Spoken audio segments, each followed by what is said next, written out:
لن ينال الله لحومها ولا دماؤها ولكن يناله التقوى منكم। তোমাদের কুরবানিকৃত পশুর রক্ত গোশত শিং কিছুই আল্লাহ তাআলার নিকটে পৌঁছায় না। ওয়ালা দিমাউহা লুহুমুহা ওয়ালা দিমাউহা, রক্ত মাংস কিছুই আমি আল্লাহ আমার নিকট পৌঁছাই না। ওয়ালাকি ইয়ানালুহু তাকওয়া, তোমাদের অন্তরের আল্লাহর ভীতি, আল্লাহর প্রেম, আল্লাহর ভালোবাসা, আল্লাহর প্রতি যে তোমাদের মহব্বত, আনুগত্য, এই তাকওয়া, আল্লাহর ভীতি আল্লাহ তাআলার কাছে পৌঁছে যায়। সম্মানিত দিনী ভাই ও বোনেরা, এই জন্য আমরা যারা কুরবানি করব নিয়ত করেছি, আল্লাহ তাআলা যাদেরকে তৌফিক দিয়েছেন, নিসাব পরিমাণ সম্পদের মালিক করেছেন, যারা নিয়ত করেছি, পশু ক্রয় করে ফেলেছি, এখনো যারা ক্রয় করেনি, সকলকেই একটা জিনিস এখান থেকে শিক্ষা নিতে হবে। বিষয়টা হচ্ছে আমরা আমাদের নিয়তকে ইখলাসের সাথে, নির্ভেজালের সাথে খাঁটি করে ফেলি।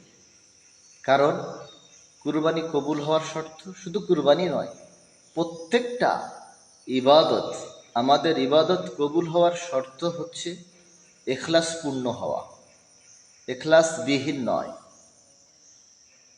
নির্ভেজাল হওয়া, ভেজাল যুক্ত নয়, ভেজাল মুক্ত হওয়া, আমাদের নিয়ত ঠিক থাকা, ইখলাস ঠিক থাকা।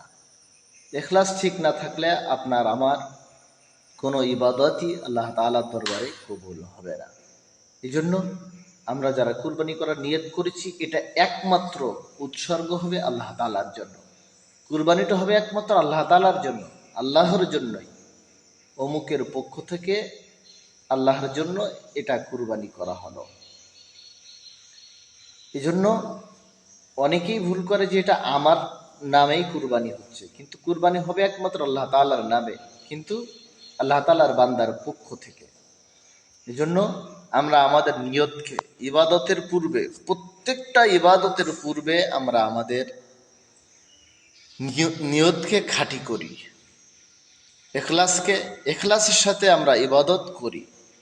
ওয়ালাকি ইয়ানালুহু তাকওয়া, আল্লাহ তাআলা আমাদের এই ভীতি ভয় দেখবেন, আমাদের মনের উদ্দেশ্যটাই দেখবেন।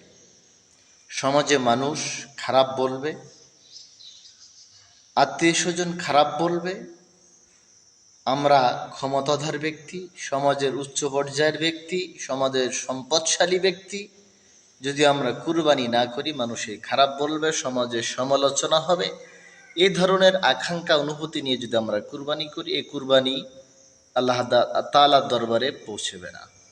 আমাদের তাকওয়া, আমাদের যে উদ্দেশ্য দুনিয়ার স্বার্থ হাসিল করা, দুনিয়ার মানুষ সুনাম করবে, দুনিয়ার মানুষ বাহাবা দেবে, দুনিয়ার মানুষ প্রশংসা করবে, এই উদ্দেশ্য যদি আমরা কুরবানি করে থাকি, এই কুরবানি আল্লাহ তাআলার দরবারে পৌঁছবে না।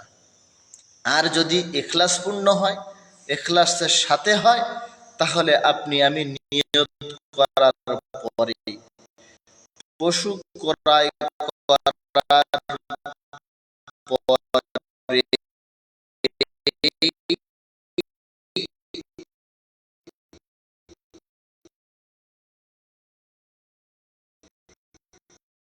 এটা আল্লাহ তাআলার দরবারে এই কুরবানি কবুল হয়ে যায়।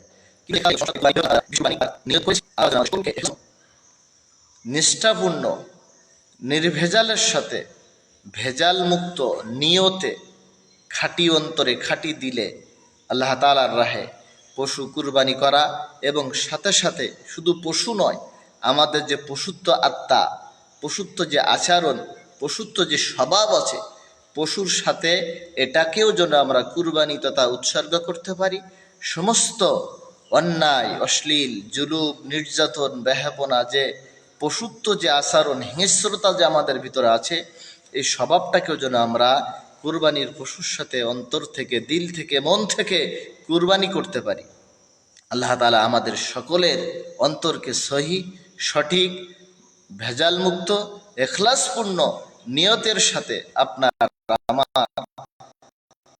আমাদের সমস্ত জীবনের শেষ মুহূর্ত পর্যন্ত সমস্ত আমল সাথে যে কুরবানি সামনে, এই কুরবানির জন্য আমরা সঠিক নিয়তে একমাত্র